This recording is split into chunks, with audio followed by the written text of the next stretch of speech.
Voy qizlar yaxshi keldinglarmi? Nima bo'ldi? Gapir o'rtog'im, nimaga unaqa hovli qilib keldinglar? Men xavotirlandim, o'rtoq, yaxshimisan? Nima bo'ldi? Voy, o'rtoq. Sen so'rama, men aytmay. Bilasan, anchadan beri mazam bo'lmayapti edi. Mana dinar qo'ymasdan, qo'yarga qo'ymay doktorga olib bordim mana. Hop, nima dedi doktor?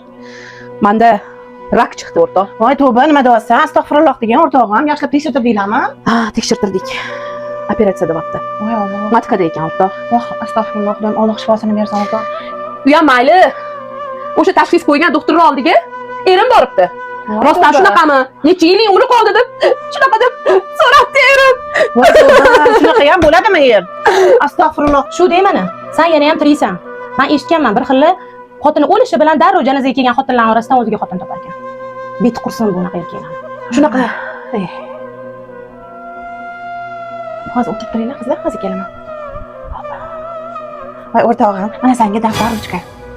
Tinchlikmi? Voy o'rtog'im, ketarkansan. Eringni menga omonat qilib tashlab ket. Bilasan, ering yo'q.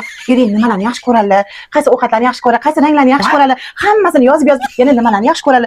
Sani omonatingmi ering? Men u omonatingni asrab, avaylab o'zim qarab turaman. Sen xavotir olma o'rtog'im. Nima?